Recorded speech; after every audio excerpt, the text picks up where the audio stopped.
Today we've got David Decker's 2012 on the dyno. This is a truck we remote tuned, and he was having some fuel surge fluctuations. We'd send a revision or two, and sometimes it's just easier to put it on the dyno and get it dialed in. It took 4 revisions today, and we finally got everything ironed out. But this is a setup with a 45% over S&S injectors, dual CP3 kit with a fleece CPK on top, a fleece 467 second gen swap on it. All the supporting mods. It's got a built transmission and valve springs, push rods, and all the an air dog, I believe it is. And then we have been working on the tuning. So when we first got it on the dyno, we had rail pressure overshoot, undershoot. So I had to data log all 5 tunes, make small changes, generally make 3 to 5% increments in the fuel regulator curve at a time. But we got this all smoothed out and made a peak power of 755 horsepower and 1,380 foot-pounds of torque, and tune 1 makes 506 horsepower. So I think we can get this thing off the dyno. It'll drive much nicer. He can make roll into power, and it's not going to surge for him. And we'll get this thing off the dyno and send him on the way. Today we have Michael Brown's 0759 on the dyno. This is a newer setup that he just finished. I'm going to let him go over the parts list. I think you were here like a year and a half ago, something like that, with 100 horsepower injectors and an all-3 added turbo kit. And I don't even know what we make that time. 703. 703. And the new setup is?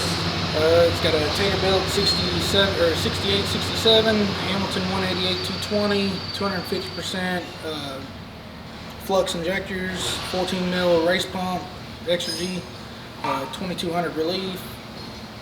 Transmissions, bastard trans, got a little bit of everyone's parts. 48 RE, y'all refreshed it 6 weeks ago or so. Okay. All billet shafts, gear and converter. Fast air dog? Yeah, it's got a fast 175 titanium sump, half-inch lines, and I think that's about it. Good. And yeah, you did bottom end, you did Wagler Street Fighter rods, but otherwise it's got a stock girdle in it and stock block, ARP 625s. Yes. Yep. Is the head stock? The head was from Enterprise. It's got springs, retainers, been shimmed. Okay. No port work or anything, just factory head from there. MLS gasket. And sure. Well, yeah, it should be a recipe to make decent power for a 6767. Again, like the dyno we did this morning, it's always a battle of getting the boost number correct. So we're going to make a couple rips on it, see what boost is making, and then if we need to, we'll adjust the wastegate and get the thing dialed in, and then send you on the way.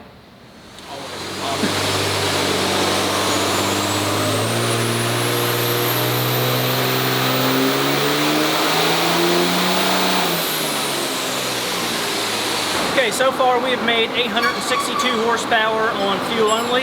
That was at 48 to 49 pounds of boost.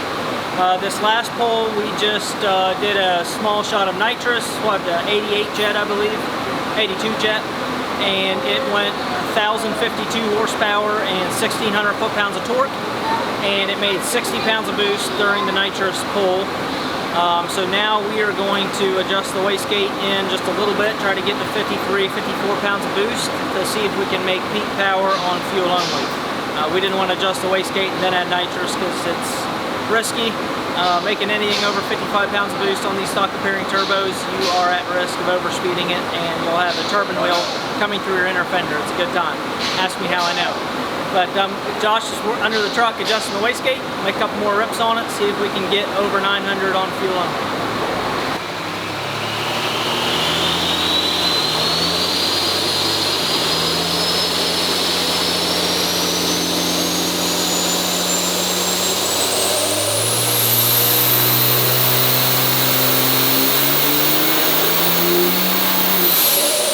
After a few wastegate adjustments, our boost is still low. We're like hitting 45 pounds of boost. We adjusted in a couple turns and boost actually went down, but the wastegate is still extending like 3/4 of an inch, and the wastegate arm is all bottomed out. So we're not sure if this arm's too long, but we're taking the wastegate actuator off, cutting about 5/8 of an inch off the actual threaded part, putting it back on so we can actually close that gate a little further. We're really targeting 53, 54 pounds of boost, and to make the number that we want to make.